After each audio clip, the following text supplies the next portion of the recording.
Good afternoon, Sally Barker here. In this video, I'm going to be talking to you about anxiety and how anxiety can impact your sporting performance. Now, for those of you who don't know me, I work with athletes to overcome things like performance blocks and self-doubt so they can have that confidence to really step out onto the court or the field or, into the pool and to easily be able to get into the zone so they can compete with confidence, but also to get those world-class results that they really have set goals for. So anxiety in sport, oftentimes it will be called performance anxiety, and it can hit you really, really quickly. And for those of you who have experienced anxiety, it can be crippling, and it does have the potential to really ruin your enjoyment for your sport. But also, if you have aspirations of being a world-class professional athlete, it can destroy your career. So it's important to have some skills and some tools to be able to help you overcome that. So one of the things I often see is athletes who they'll have physical conditions, but not relate, they'll physical symptoms rather, but not relate that to anxiety as such. Some of the most common can be the heart discomfort in, heart, thinking that you're having a heart attack, really shortness of breath, really bad tummy aches, oftentimes described as a really hard knot, or it could even be described as a really sharp object spinning wildly somewhere in the stomach region.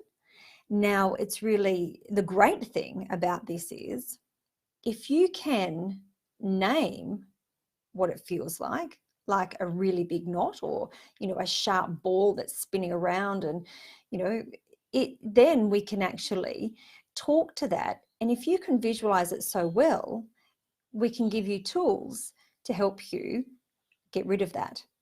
So the most important thing to understand is not to ignore it. It's not going to go away on its own. And what happens with anxiety is you might get your first symptom or your first bout or your first panic attack. And then you might think, oh, it'll be fine. And then the next one, and the next time, and the next time. And what happens is you start thinking about it constantly. And then what will happen is you will start thinking, oh, I hope this doesn't happen again when you go to perform, you go to compete. And what happens is what we focus on becomes bigger. You might have heard the term energy goes where your focus flows, energy flows where focus goes, those kinds of things. And it's very, very true. So if you don't do something about it, it can become bigger. And it can really consume your career or what you're doing. And this is not just only with sports. This is with everything. Oftentimes we have this with high schoolers, with exam anxiety and things like that. And it's the same sort of thing. Once you start to get those physical symptoms, and they are very real symptoms, it's also important to make sure that you do have these symptoms checked by your GP as well, to make sure that there is no physical illness there. But a majority of the times, once you've been to a doctor and you've had some scans and it's showed up everything's fine, we get to the root of what's causing this. And with anxiety is it's looking forward, and we are very, very good at imagining the very, very worst case scenario. So anxiety is on this scale where we're looking forward and we're worrying and we're fearful and we're creating scenarios that haven't happened. Whereas depression is on the other end, where we're ruminating in the past and we can't get ourselves out of that and moving into the present. So what happens is our minds, we create these movies and we work with pictures in our mind. So if you are looking towards an event that's coming up, and we've seen this a lot recently, and in our mind we can create this movie that is very, very scary and appears really real about what hasn't happened, but what you are imagining might happen. So if you're a sports person, you can, very, very easily and very effectively create this movie about a worst case possible scenario that can happen when you go out to compete. And then what happens is you see it and you see it and you see, you play it over and over and over in your mind, and then it happens. And then you'll be there and you'll go, oh my gosh, and it will be, I'm blaming this on the anxiety. And a lot of the times, and I'm saying this with the most love that I can, and I've experienced anxiety in the past.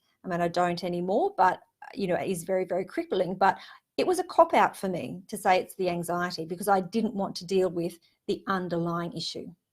So we'll have an underlying issue, and an underlying issue. So we have anxiety is the label, but the underlying issue is a fear. And once we find out that fear, then we address the fear. And you'll notice just as really quickly, we'll get rid of that anxiety. There's no need to be living with anxiety. And there are lots of tools and there's lots of techniques that you can take away straight away that will help you move through that. And there's no need for you to live with anxiety and let that really destroy what could be a very promising career. And this is exactly why I love working with athletes, because once we get to the bottom of that fear, then we can really clear it up and have some really strong strategies in place. So if you need some help with that, or you've got any concerns, and it doesn't have to just be with sports. I also work with students and musicians and just generally people who come and ask for help with anxiety. But specifically, if you are having some performance anxiety issues, we can get to the bottom of that and we can get you back playing full of confidence in no time. That's all for today, and I'll talk to you next time.